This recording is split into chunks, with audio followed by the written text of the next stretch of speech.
Puji Tuhan, silakan duduk dalam hadirat Tuhan. Sekali lagi jemaat AOG katakan shalom. Shalomnya kurang mantap, katakan shalom sekali lagi. Senang bisa beribadah minggu dengan kalian semua. Dan Pastor Bennett ingin juga menyapa kalian yang mengikuti ibadah lewat live streaming dimanapun kalian berada. Buka hati karena Tuhan rindu menjamah dan melawat setiap kalian semua. Tahun ini kan kita masih ingat ya visinya bahwa visinya berbicara mengenai apa? The Year of Dreams and Visions.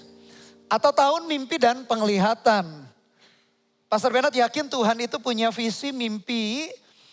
Atau bahasa sehari-hari generasi muda adalah cita-cita. Tuhan itu punya visi mimpi atau cita-cita bagi generasi muda. Yang begitu spesifik. Spesifik itu spesial. Satu dengan yang lain Tuhan bisa kasih visi mimpi yang berbeda. Nah penting sekali untuk kita generasi muda memahami visi mimpi dari Tuhan supaya kita ini gak gampang menyerah. Katanya generasi sekarang ini generasi yang gak gampang menyerah, gampang putus asa. Tapi Pastor Bennett berdoa bahwa jemaat AOG adalah jemaat-jemaat yang tangguh, yang kuat, gak gampang menyerah meskipun kondisi sukar yang kita hadapi. Yang setuju katakan yes. Kita perlu punya visi atau mimpi. Oleh karena itu Pastor Bennett beri judul khotbah Pastor Bennett hari ini adalah I have a dream. Aku punya mimpi. Aku punya sebuah mimpi. Dalam generasi muda pasti kalian punya mimpi, punya cita-cita atau punya keinginan, kerinduan. Dan itu penting sekali untuk kita miliki. Tahun 68, next slide, tahun 1968, belum ada yang lahir tahun itu. Pastor Bennett juga belum lahir.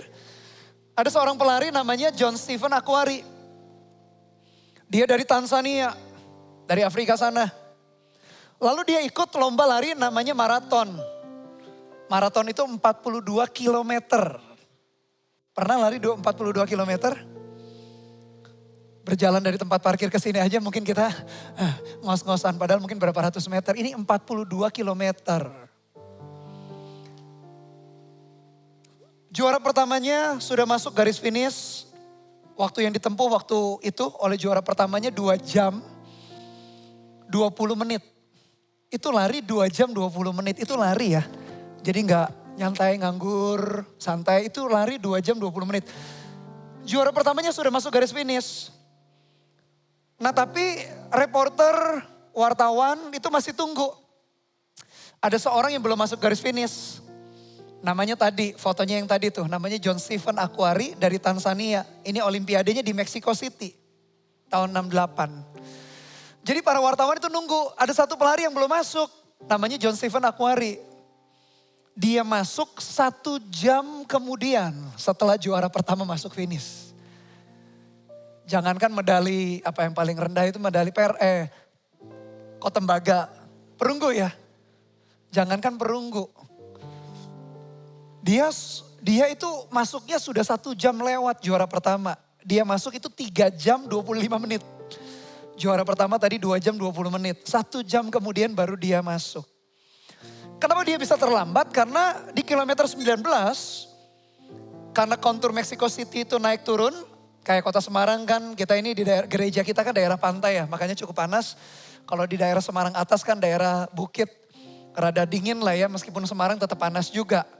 Ya makanya hati-hati kalau di atas banjir, kita ini tenggelam pasti ya. Di atas itu daerah tinggi.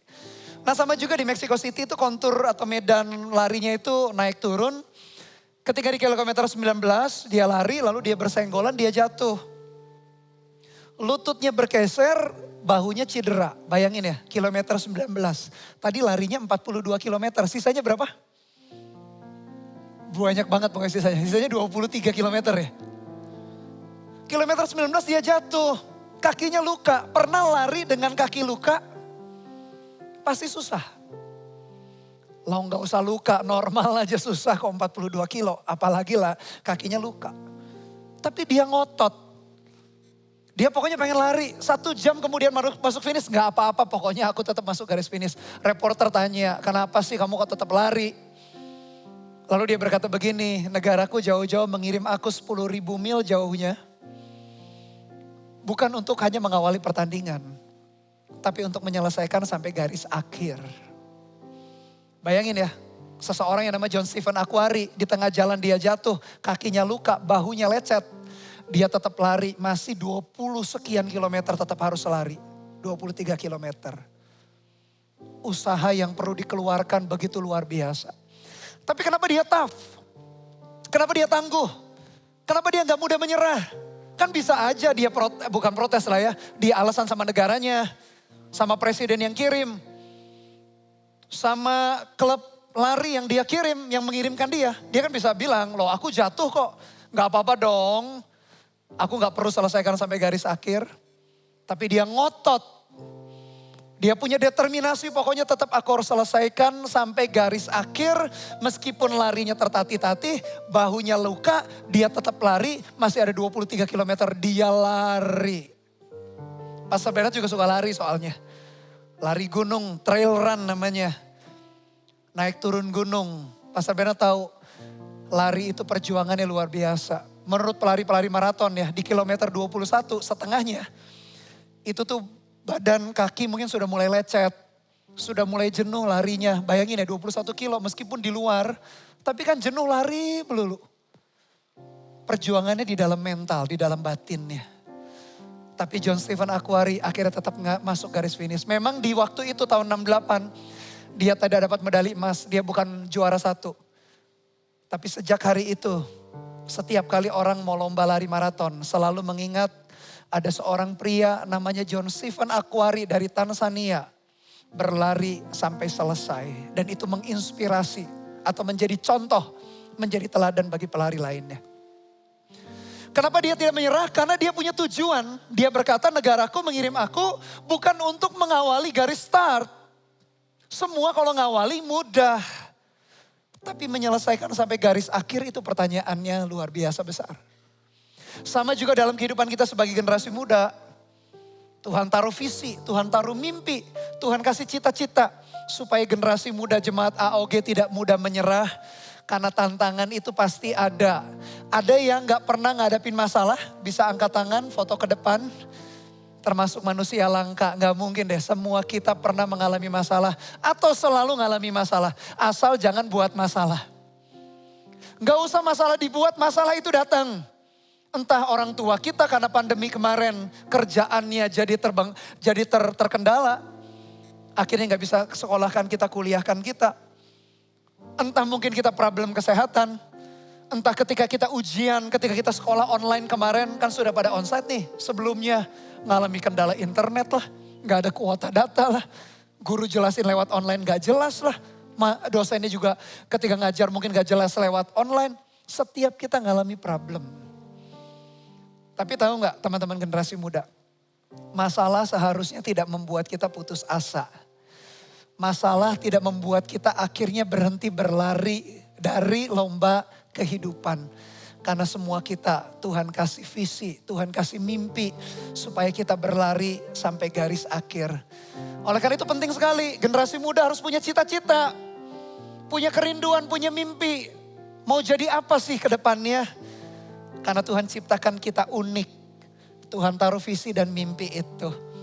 Pastor Bernard berdoa supaya setiap kita bisa berkata, I have a dream. Aku punya mimpi. Karena mimpi itulah yang membuat kita tidak mudah menyerah dalam kehidupan. Karena ngomong-ngomong ya kehidupan itu betul-betul sulit lah. Pastor Bernard kan sudah lebih tua daripada kalian. Sudah punya pengalaman lebih banyak. Kehidupan ternyata sukar. Tapi sesukar-sukarnya kehidupan, asal Tuhan menyertai, kita sanggup melewati segala sesuatunya. Yang setuju katakan yes. Yang setuju Tuhan setia, kasih tepuk tangan sekali lagi bagi Tuhan kita. Mari kita belajar dari contoh di Alkitab, namanya Paulus juga punya visi mimpi. Itu yang membuat dia tough, membuat tangguh, gak mudah menyerah. Mari kita lihat bersama-sama Kisah Para Rasul 26. Ayat yang ke-19. Ada seorang rasul namanya Rasul Paulus. Hamba Tuhan hebat, kalau istilah hari ini pendeta hebat. Mendirikan banyak gereja. Dan Alkitab kita itu perjanjian baru. Tahu gak jumlah Alkitabnya perjanjian baru ada berapa? Ada berapa? Berapa? 20? 27 atau 29? 27 ya? 27 kitab. 2/3-nya ditulis oleh Rasul ini, Rasul Paulus. Hebat ini Rasul. Ini Rasul yang dipakai Tuhan. Mari kita lihat kenapa dia tidak putus asa. Dalam perjalanan imannya dia gak putus asa. Kisah Para Rasul 26 ayat 19. Mari kita baca bersama-sama 1, 2, 3. Sebab itu ya Raja Agripa, mari kita baca 1, 2, 3. Kepada penglihatan yang dari sorga itu tidak pernah aku tidak taat. Satu saat Paulus ditangkap. Ditangkap bukan karena dia berbuat jahat. Karena dia melakukan kehendak Tuhan. Dia tangkap visi atau mimpi dari Tuhan. Dan sejak hari itu dia berkata kepada penglihatan yang dari sorga. Tidak pernah aku tidak taat. Paulus juga tidak kalah serunya berjuang kayak tadi John Stephen Akhwari. Kalau John Stephen Akhwari kan pelari maraton. Paulus itu adalah rasul yang melayani. Dia seorang kontraktor, istilah hari ini seorang bisnismen juga. Tapi seorang yang merintis gereja. Tantangannya segudang, banyak banget tantangannya. Berulang kali juga mau dibunuh. Berulang kali mengalami karam kapal, didera, disiksa. Tapi dia gak nyerah. Dia berkata kepada visi yang daripada Tuhan, kepada mimpi yang dari Tuhan itu, tidak pernah aku tidak taat. Itulah generasi muda. Kenapa ada anak-anak muda yang gampang nyerah? Kenapa ada anak-anak muda yang tangguh? Anak muda yang tangguh karena punya ini. Karena punya visi. Dia punya tujuan hidupnya, dia punya mimpi. Aku tahu satu saat misalkan kalau aku jadi insinyur atau dokter, aku akan melayani banyak orang lewat ilmu kedokteranku misalnya kalau ada jadi dokter. Atau ada orang yang mau jadi pendeta, hamba Tuhan. Ada yang mau jadi full timer seperti Pastor Bernard. Dia tahu ketika suatu saat dia jadi pendeta di masa depan, dia akan membawa banyak orang datang kepada Tuhan. Mungkin ada yang mau jadi businessman seperti orang tuanya punya bisnis. Atau mau jadi insinyur, mau jadi arsitek, mau jadi programmer, mau jadi fotografer. Ketika kita punya visi mimpi, kita itu gak mudah menyerah. Seperti ada api di dalam hati kita yang membakar semangat kita. Ketika tantangan kita hadapi, karena punya visi mimpi dari Tuhan. Tuhan, aku mau dipakai Tuhan. Aku mau hidupku itu memuliakan Tuhan. Visi yang kayak gitu tuh akan membakar kita. Karena tantangan selalu ada. Tapi kita gak akan pernah menyerah. Pastor Bernard berdoa supaya sama seperti Paulus punya prinsip kepada penglihatan yang daripada sorga, yaitu visi yang Tuhan kasih. Aku tidak pernah tidak taat. Pastor Bernard berdoa buat generasi muda jemaat AOG. Itu yang membuat kalian tangguh. Tidak mudah menyerah dalam perjalanan hidup. Hanya ini Tuhan persembahanku. Segenap hidupku, jiwa dan ragaku. Sebab tak ku miliki harta kekayaan yang cukup berarti untuk ku persembahkan. Hanya ini Tuhan permohonanku. Terimalah Tuhan persembahanku. Kalimat berikutnya apa? Pakailah hidupku sebagai alatmu seumur hidupku. Nyanyikan bersama-sama, katakan hanya ini Tuhan. Haleluya. Hanya ini Tuhan persembahanku. Persembahannya apa? Segenap hidupku, jiwa dan ragaku. Sebab tak ku miliki harta kekayaan yang cukup berarti untuk ku persembahkan. Hanya ini Tuhan permohonanku. Terimalah Tuhan persembahanku. Nyanyikan kalimat terakhir apa? Pakailah hidupku sebagai alatmu seumur hidupku. Orang yang punya visi mimpi, gak mudah menyerah, akhirnya dia tahu bahwa lewat hidup dia bisa menyelesaikan kehendak dan rencana Tuhan. Pastor Bernard berdoa setiap kali generasi muda punya cita-cita itu, punya tujuan itu.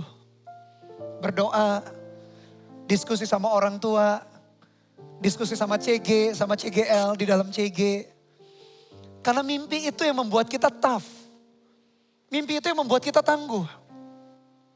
Pastor Bernard pun dulu memang gak bercita-cita jadi pendeta.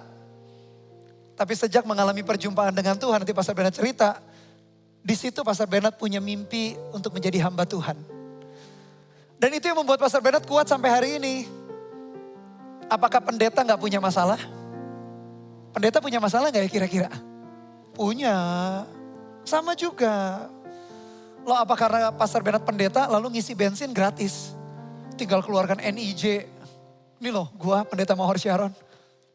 Sama juga bayarnya duit, bukan pakai NIJ, bukan pakai kartu nomor induk jemaat. Tapi yang membuat Pastor Bernard pun tangguh, tough, gak mudah menyerah. Hari ini terus belajar, karena Pastor Bernard tahu Tuhan itu panggil Pastor Bernard jadi hamba Tuhan sepenuh waktu. Sama juga dengan kalian, gak semua kan jadi pendeta. Gak semua jadi full timer gereja. Tapi Tuhan punya panggilan yang spesifik. Dan kalau menemukan visi mimpi itu, hidup kita itu gak mudah nyerah. Ada yang sedikit-sedikit putus asa. Ah sudahlah aku nyerah. Terus ngancem-ngancem, udahlah aku bunuh diri aja. Hati-hati loh. Ngomong bunuh diri itu roh maut itu mengintai hidup kita betulan loh. Jangan sembarangan berkata-kata. Kalau kita lagi berat, tertekan berat, hati-hati dengan ucapan mulut kita. Karena nanti ditangkap oleh iblis dan betul-betul loh dia ngintai nyawa kalian loh. Lebih baik daripada kita lagi tertekan, gak bisa ngomong sesuatu, lebih baik daripada salah ngomong, lebih baik diam dulu. Lalu minta anugerah dan kekuatan Tuhan ada dalam hidup kita. Ingat Tuhan itu setia, dia gak pernah meninggalkan kita dan membiarkan kita sendirian. Dia selalu berada bersama dengan kita. Mari kita lihat ceritanya Paulus, penglihatan apa itu. Kisah Para Rasul 26, pasal yang tadi yang sama, ayat 29. Kisah Para Rasul 26 ayat 12, maaf. Mari kita perhatikan, dan dalam keadaan demikian, ketika aku dengan kuasa penuh dan tugas dari imam-imam kepala sedang dalam perjalanan ke Damsyik. Jadi sebelum Paulus ini mendapat visi mimpi dari Tuhan, dia tuh sudah sibuk. Dia tidak pengangguran. Tapi sibuknya dia sibuk yang salah. Sibuknya Paulus itu malah menganiaya orang Kristen waktu itu. Salah satu yang dibunuh di zaman itu adalah Stefanus namanya. Mati martir yang pertama. Dilempari batu. Memang Paulus gak ikut lempar batu, tapi dia ikut setuju. Jadi Paulus waktu itu sibuk, tapi sibuknya keliru. Sama loh anak muda. Kalian bisa alasan sibuk loh. Misalnya ya CGL-nya tanya, ayo CG yuk aku sibuk. Coba sibuk apa ngapain coba. Kalau sibuk ngerjain tugas PR masih oke sih. Sibuk belajar masih oke. Kadang-kadang sibuknya apa? Main game online ya. Sorry aku sibuk gak bisa dikontak. Alah sibuknya anak muda apa sih sibuknya? Bantu orang tua kerja itu bagus malah. Hati-hati dengan kesibukan kalian. Karena kesibukan kalian belum tentu sesuatu yang berguna dan membangun. Apalagi isinya main game. Main game boleh atau enggak? Siapa yang bilang boleh? Siapa yang bilang gak boleh? Siapa yang gak tahu pertanyaannya? Main game boleh. Tapi jangan habiskan waktu untuk main game. Nonton drakor boleh enggak? Siapa yang bilang boleh? Siapa yang bilang gak boleh? Siapa yang gak mau jawab? Boleh nonton drama Korea juga boleh. Asal cari drama Korea juga yang membangun. Jangan ada, mungkin ada apa namanya, ada adegan-adegan yang berbahayanya. Boleh semua itu bersifat hiburan. Tapi pertanyaannya begini loh. Membangun gak? Berguna gak sih? Kita jadi makin maju atau makin mundur? Kita makin expert ahli atau makin gak bisa apa-apa? Itu yang kita pikirin. Paulus waktu itu sibuk loh, tapi sibuknya apa? Nganiaya jemaat orang Kristen. Dan waktu itu dia merasa dia bener loh. Dan betulan kalau kita lihat, kita pelajari dengan background pendidikannya Paulus, apa yang dia lakukan memang benar. Jadi Paulus ketika menganiaya orang Kristen, kalau dilihat dari backgroundnya, dia orang Farisi, waktu itu dari garis keras namanya Sanhedrin, pemuka agama. Menurut pemuka agama atau Sanhedrin waktu itu orang Yahudi, memang betul orang Israel itu harus dianiaya. Jadi menurut dia itu betul. Dan dia lagi sibuk. Tadi ayat yang ke-12 kan, dia dengan penuh kuasa, dengan surat tugas. Tapi ternyata kesibukan dia bukan kesibukan yang membangun. Sama loh anak muda, generasi muda jemaat AOG. Sama loh kalian tuh bisa beralasan sibuk loh. Gak bisa CG sibuk. Gak bisa doa sibuk. Pastor Bernard pengen tahu sih sibuknya apa. Pastor Bernard sudah menikah, melayani. Hari ini masih S1 teologi ya, karena dulu lulus S1-nya elektro. Lalu besok, Senin harusnya ujian proposal skripsi. Yang sudah lulus masih ingat dulu ujian proposal skripsi? Atau yang gak lulus ini? Nunggu apa? Satu saat yang pelajar juga yang student SMP SMA akan ngerti ya. Satu saat kuliah ada skripsi nih. Nah pas sebenarnya harus ngulangi lagi dulu lulusan elektro. Sekarang ngulangin lagi S1-nya teologi ya. Besok minggu depan ini ada ujian proposal skripsi. Belum lagi S2-nya Pastor Bernard ngambil gelar master di Amerika. Jadi secara waktu juga Pastor Bernard sibuk. Pagi-pagi bangun jam 5 pagi sudah olahraga. Sudah doa dulu 1 jam. Setelah doa olahraga kalistenik. Push up, sit up, pakai barbel. 23 kilo kira-kira, tarik badan gitu. Push up dan lain sebagainya. Setelah itu buatin sarapan buat anak-anak. Mandi beres-beres, 8:30 kurang sudah sampai di kantor gereja. Melayani ini itu, sampai malam kadang meeting, kadang apa. Sampai jauh malam. Pastor Bernard juga gak kalah sibuk loh sama kalian. Tapi kadang-kadang sibuknya generasi muda, seringkali kita melakukan kesibukan yang gak berguna, gak membangun. Coba bayangkan hari ini, kemarin-kemarin, apa sih sibuknya kalian? Main game boleh, nonton boleh, tapi ingat, itu bukan yang utama. Jadikan hiburan itu tambahan. Yang utama kalian harus belajar justru. Tambahkan kemampuan kalau orang tua kalian akhirnya mengajak kalian untuk les private, entah itu musik, mungkin gambar, program atau apalah ya, programming, justru bersyukur. Atau gak perlu orang tuanya buat les private buat kalian bisa otodidak belajar sendiri. Hari ini kalau kalian googling, browsing pakai Google dan lain sebagainya, kalian bisa belajar banyak hal di dalam hidup. Ingat loh, makin lama kalian makin tua loh. Dan belum tentu kesibukan kalian sesuatu yang berguna dan membangun. Paulus pun sibuk waktu itu. Tapi sayang sibuknya bukan sesuai dengan rencana dan kehendak Tuhan. Pertanyaannya, generasi muda jemaat AOG sibuk apa sih kalian? Coba dipikir dan jujur dengan diri kita. Iya ya, selama ini aku habisin waktu hanya untuk main game, nonton. Hanya untuk ngobrol dengan teman-teman yang gak berguna, gak membangun. Pastor Bernard dorong rubah. Pakai waktu dengan baik. Karena bukan satu saat, kita jalan kan makin lama makin tua tuh. Dan kalau sudah tua kita gak bisa balik muda lagi loh. Jadi waktu akan terbuang dengan percuma. Jadi pastikan hidup kita itu setiap hari. Kita memakai waktu kita untuk sesuatu yang berguna dan membangun. Apa yang berguna dan membangun? Salah satunya buat kalian. Lakukan studi kalian, kerjakan studi kalian dengan baik. Belajar, asah kemampuan keterampilan kalian. Mau asah di bidang musik, bidang menggambar, programming, media sosial, desain, coding. Belajar kembangkan. Karena semua itu akan menjadi berguna dalam perjalanan hidup kita. Yang setuju katakan yes. Yes, jemaat AOG-nya di tempat ini Pastor Bernard berdoa dan berharap tidak membuang waktu dengan sia-sia. Jadi waktu itu Paulus pun sibuk, tapi sibuknya enggak berguna. Lalu ayat 13 kita lanjutkan. Dalam Kisah Para Rasul yang sama ayat 13. Tiba-tiba ya Raja Agripa, pada tengah hari bolong, aku melihat di tengah jalan itu cahaya yang lebih terang daripada cahaya matahari. Turun dari langit dan meliputi aku dan teman-teman seperjalananku. Kami semua rebah ke tanah dan aku mendengar suatu suara yang mengatakan kepadaku dalam bahasa Ibrani, Saulus, Saulus, mengapa engkau menganiaya aku? Sukar bagimu menendang ke galah rangsang. Akhirnya Paulus berjumpa dengan Tuhan Yesus. Dia melihat cahaya yang terang, itulah Tuhan yang menampakkan diri. Setiap kita juga punya pengalaman perjumpaan dengan Tuhan. Meskipun gak sama dengan Paulus ya, lihat terang. Tapi pengalaman itu pasti ada. Contoh misalnya, waktu kemarin gak usah jauh-jauh loh, AOG Conference. Ketika kita diajak doa, ketika diajak menyembah.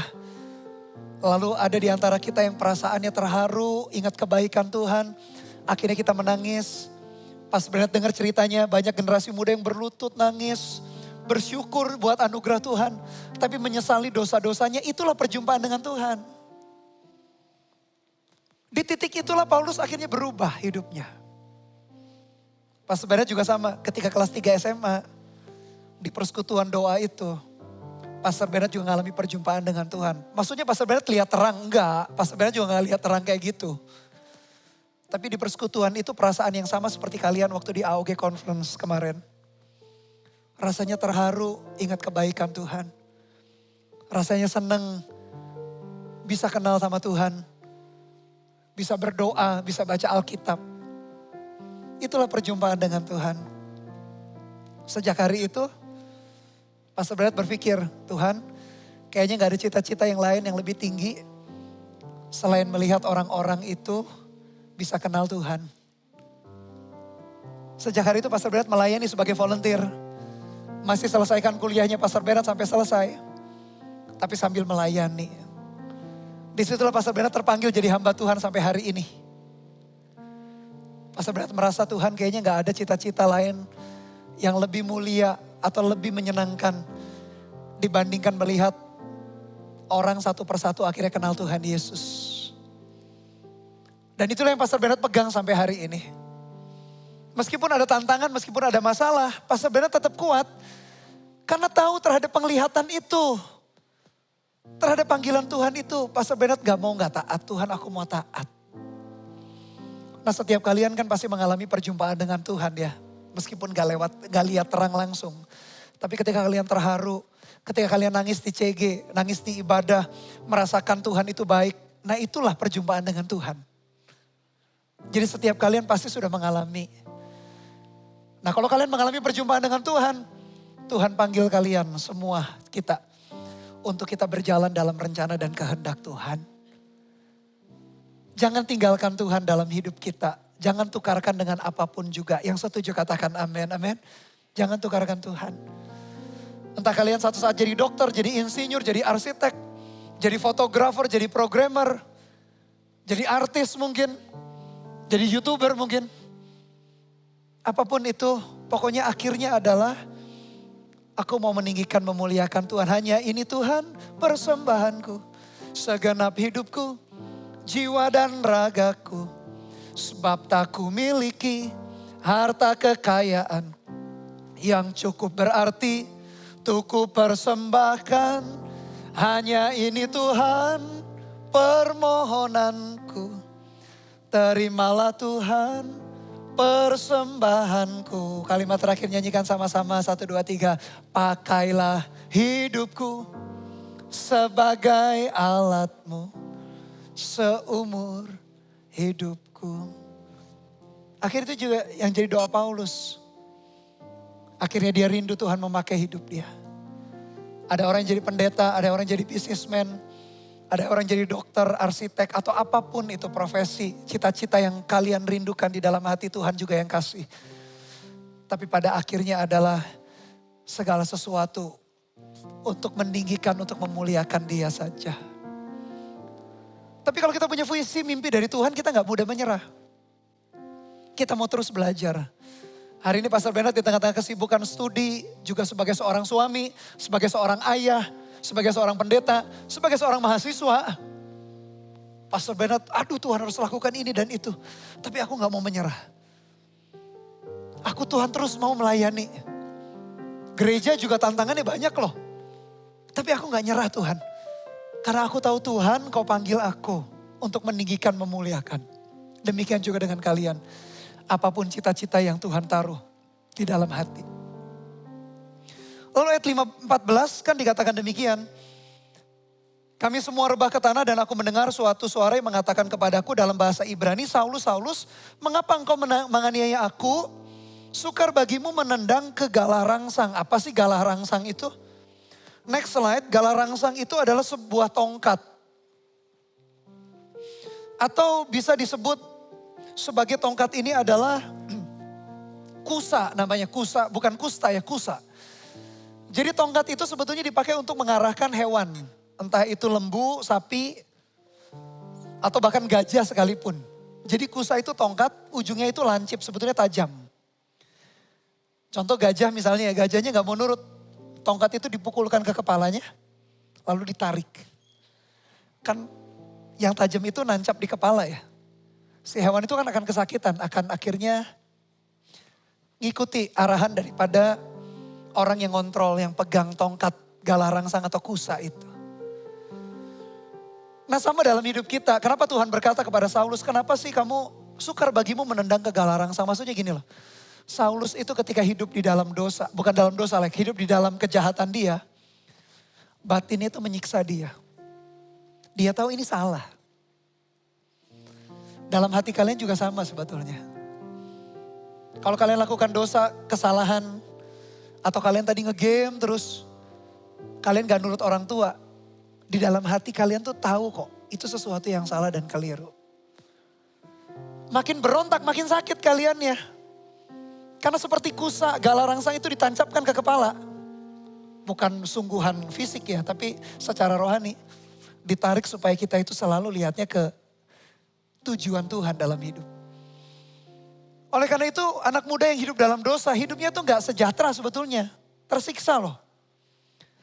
Karena hatinya tuh deg-degan terus. Ketika orang lakukan dosa itu. Makanya jangan berontak. Generasi muda lebih baik berjalan di dalam kehendak Tuhan. Tuhan berkata kepada Saulus, sukar bagimu kan menendang ke galah rangsang kan. Karena dia selalu ketika menganiaya orang Kristen, hatinya itu tertuduh. Dia juga gak damai sebetulnya. Tapi apa mau dikata? Karena dia adalah pemuka agama waktu itu. Golongan Sanhedrin memang gak setuju dengan orang Kristen. Makanya dia lakukan itu terus menerus. Dalam perjalanan generasi muda ketika kita memberontak jauh daripada rencana kehendak Tuhan, kita pun juga sebetulnya gak damai, deg-degan. Nah jangan diterabas terus kalau kita deg-degan merasa bersalah. Kembali ke jalan Tuhan. Lakukan yang benar. Dan lihat, temukan apa yang jadi kehendak Tuhan di dalam hidup kalian sejak masih muda. Kalian perlu lakukan itu dengan sungguh-sungguh. Kalau itu yang kalian lakukan, perjalanan kalian makin lama makin menggenapi visi dan mimpi daripada Tuhan. Usia muda adalah usia yang terbaik, pertajam kemampuan, asah keterampilan, mencapai cita-cita itu. Supaya kita bisa selesaikan rencana kehendak Tuhan. Hidup kita loh, singkat. Satu kali di atas muka bumi, kenapa enggak kita sungguh-sungguh hidup untuk Tuhan di dalam setiap cita-cita yang kita punya. Satu dengan yang lain, Tuhan punya cita-cita yang berbeda, punya visi mimpinya berbeda. Jadilah sesuai dengan apa yang Tuhan kehendaki, jangan ikut-ikutan orang lain. Kalaupun ada hal yang sama tuh ini. Pokoknya setiap cita-cita kita, visi kita, apapun itu. Mau jadi dokter, mau jadi pilot, mau jadi programmer, mau jadi YouTuber, mau jadi fotografer, mau jadi desainer. Apapun itu. Pokoknya di semua hal yang kita lakukan. Tujuan kita adalah menyelesaikan rencana dan kehendak Tuhan. Membuat hati Tuhan disukakan.